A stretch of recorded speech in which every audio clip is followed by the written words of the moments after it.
All right, so products of a power. Okay, let's get your head up, please. Come on, let's go. Santana, come on, head up.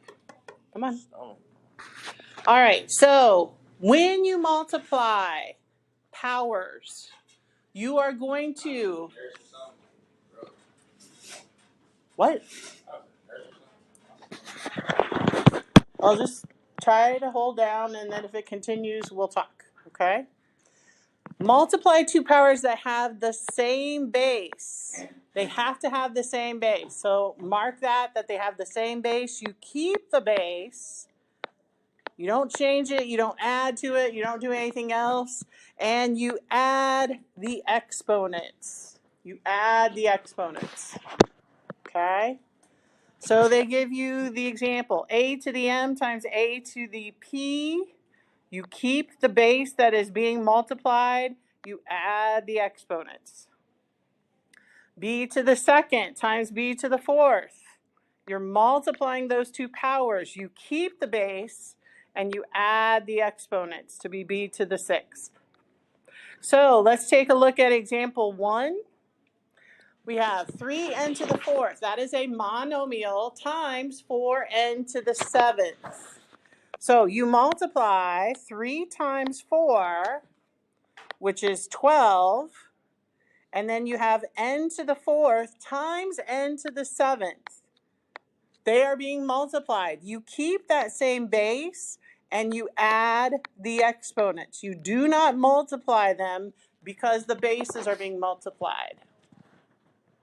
Okay? Reagan, please put the phone away. Whoever's got the music on, please turn it off. So this is your final answer would be 12n to the 11th power. Okay? Number 2, you look at the numbers out front, your coefficients. You have a 7 and a 2. 7 times 2 is going to be 14. You have an x, but it has no exponent on it. What is the exponent we should put on there, though? It is a 1, even though there's nothing on it.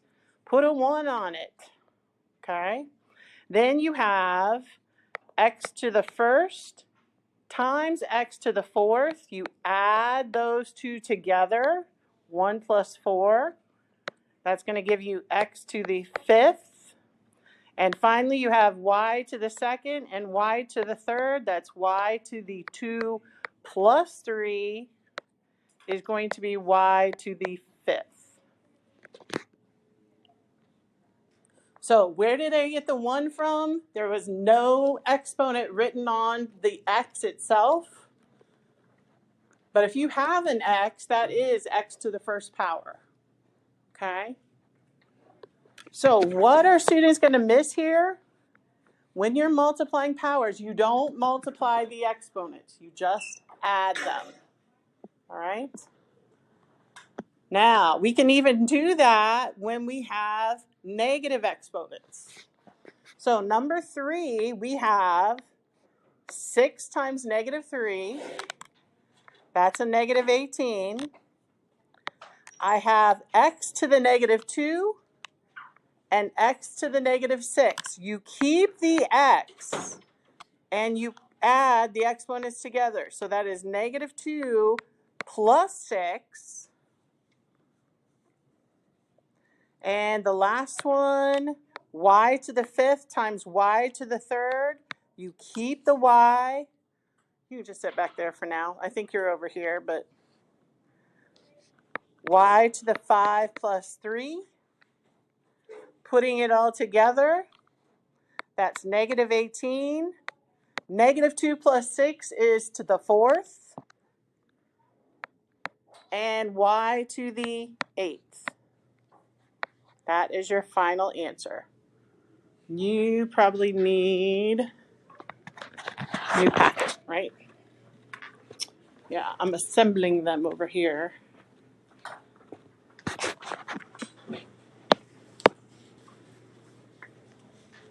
And the last one with example.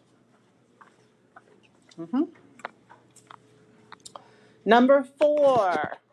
What is the coefficient of my second monomial? What's the coefficient of that monomial? Even though it's not there, should be a 1. Okay? So we are looking at 11 times 1. All right, we are multiplying. Then you have an a with no exponent, but that should be a 1 written on that. So that is a to the first plus 6. All right. Then you have a b. Do you have a different b in the second monomial? No. So you just keep it as b to the 6th.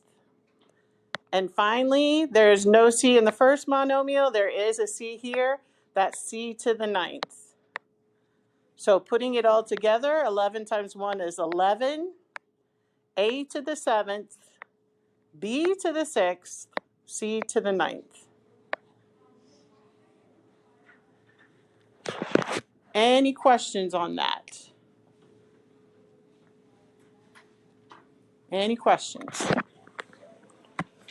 All right.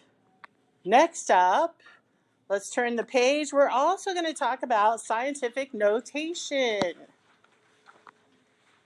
So, scientific notation refers to expressing a number as a product. What's a product again? What operation do we talk about when we talk about products? Multiplication. So we're going to be multiplying by any number between 1 and 10. Any number between 1 and 10 to some 10th power. Okay?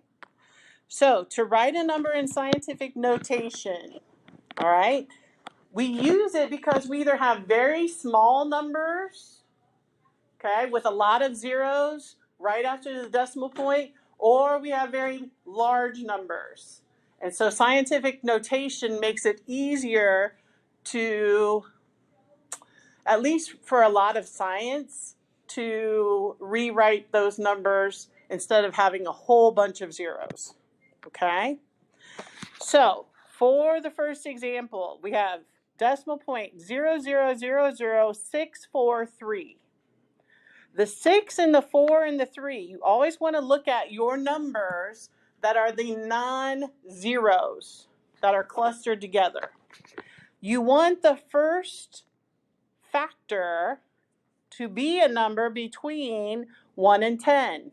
That means I would put the decimal point right here between the 6 and the 4. Okay? Then the second part is always going to be a power of 10. All right, so the first factor is going to be a number between 1 and 10. Between 1 and 10. Your second factor is always going to be a power of 10. Okay? So, as I have moved this, you want to move that decimal point back to its original spot. So that means I am moving it from where I put it at 6.43, and I am moving it 1, 2, 3, 4, 5 spaces to the left. 5 spaces to the left. Okay? Because we are going to the left 5 spaces, that is the -5. So the negative here implies you are moving to the left. That's with the negative. All right? So you take the number, once you find and rearrange your number so it's a number between 1 and 10, okay? And then we wrote it as a factor of 10, or this factor is 10 to some power, and that is 5 spaces to the left to get it back to the original number. Okay. So let's take a look at a larger number, like 125,000. And we can use a lot larger numbers than that. So as you look at your cluster of numbers that are non-zeros, you are basically looking at 1, 2, and 5. So to make that a number between 1 and 10, you're going to put the decimal point between the 1 and the 2. Okay? Once you put it there, where is it originally? Originally, it's right here. So to take it back to that original amount, you would go 1, 2, 3, 4, 5 spaces to the right. Okay? 5 spaces to the right. So that positive 5 says you are moving 5 spaces right. Okay? Does that make some sense? So the first factor, that first amount, that first blank has to be a number between 1 and 10. Put your decimal point between the first two non-zero numbers times 10 to some factor. And then did you have to go to the right to take it back to the original place or to the left? So let's take a look at these examples down below. So if you just write out with all the zeros, that's called standard form. In scientific notation is what we do when we use the factors between 1 and 10 and some power of 10. So as I look at this, my non-zero numbers are 5 and 9. To make that a number between 1 and 10, I'm going to put the decimal point right here. So my first factor is 5.9 times some power of 10. Okay? Now, to get back to the original decimal point, am I going to the right or the left? You're going to the left. As you have to go to the left, that is going to be a negative exponent. Okay? And how many spaces? Well, then you have to count them. 1, 2, 3, 4, 5, 6. So that means this is 5.9 times 10 to the negative 6 power.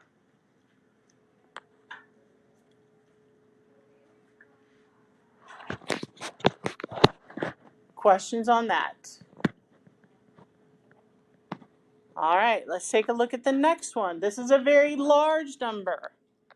Find your non-zero digits. You've got a 1 and a 2. Put your decimal point in between them. So your first factor is 1.2.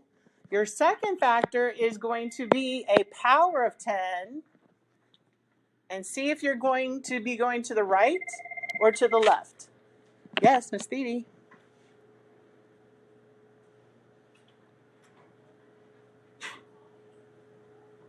She did come later, yes.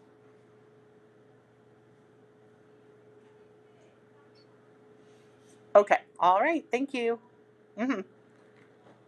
Reagan. Mom's here to pick you up. So 1.2 times 10, right now my original decimal point would be here at the end. So to take it from between the 1 and the 2, I am going to the right. I'm going to the right. So that means it's going to be a positive exponent. How many spaces? 1, 2, 3, 4, 5. So that is times 10 to the positive 5. Okay. And we can go likewise in the opposite direction. If they give us scientific form, we can change it back to standard form.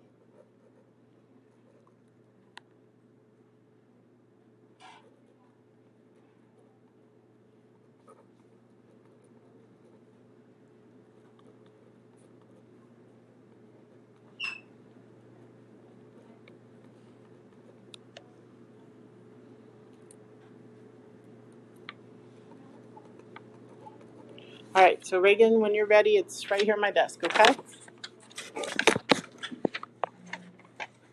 All right, so this says negative 4.5 times 10 to the 7th, right there. So put the negative 4.5 here. Now we're not keeping that decimal point there though. Times 10 to the 7th. That means I want to go 7 spaces in what direction? To the right or to the left? Because it's a positive 7. To the right. 7 spaces to the right. Now, as you look at this, once you do 1 space, 7 minus that 1 means you have 6 more spaces to go. So you need 6 zeros. 1, 2, 3, 4, 5, 6. And to make this easier to read, every 3 numbers can get a comma put after them. So this number is negative 45 million. Negative 45 million. Okay. All right. Next up, 1.89 times 10 to the negative third. When they give this to you, that first multiplier, that first factor, write that down. 1.89. And it says times 10 to the negative third. So I'm going to go in what direction? To the right or the left, Kadasha? That's not right, is it? Kadasia. To the right or to the left, since it's negative? To the left. And how many spaces, Callie? Since it's negative 3, we're going 3 spaces to the left. So from where that decimal point is, you go 1. Now you've cleared that. So you need 2 more zeros to the left. 1, 2, and you put your decimal point in front of that. So your new number is decimal point 00189.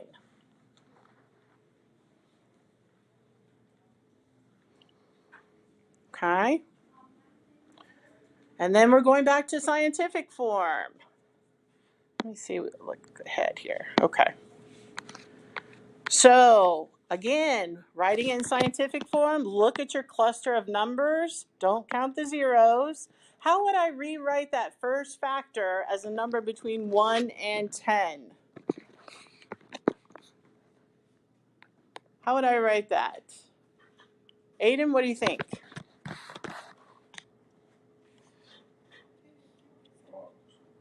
Be 3.7, right? And it's a negative. So negative, let's say 3.7. So you put the decimal point here. Now you need to take it back to where it is originally. That's going to be times a power of 10. And to go to the original decimal place, you have to go to the left. How many places to the left? 1, 2, 3, 4 places to the left. So that is times 10 to the negative 4.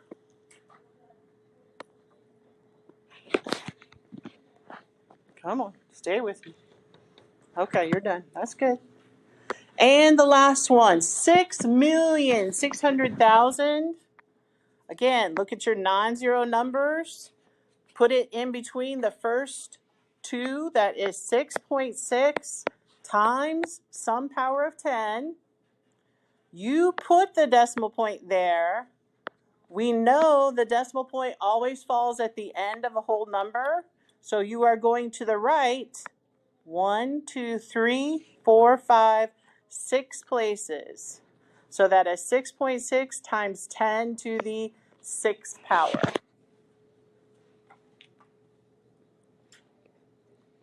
Questions on that? All right. Let's see here. Well, we got power of a power. Let's skip the computers. Let's go to power of a power. power of a power. So to find a power of a power, you multiply the exponents. Okay, so we are on page 4. We're skipping the computers part at the top. To find a power of a power, multiply the exponents. So b to the second power, and then you make that whole thing the base and raise it to another exponent, becomes b to the 2 times 4, or b to the 8th. Okay? Simplify this expression. I have n to the 5th raised to the 3rd power. So multiply these together. N to the 5 times 3 is n to the 15th. Do you need to write the 5 times 3? No. Miss Thede, how does that work that way? Well, if I said n to the 5th, and I wrote that out and said we are going to multiply that as a factor 3 times, that's the same as writing n to the 5th times n to the 5th. You're keeping that same base. So plus 5 gives you n to the 15th. You will get the same number and answer. So letter B, when it says x to the 4th, all raised to the 2nd power, you just multiply these together. That's x to the 4 times 2, which is x to the 8th power. Yeah, what do we have over here? Power of a product. Yep, let's turn the page here.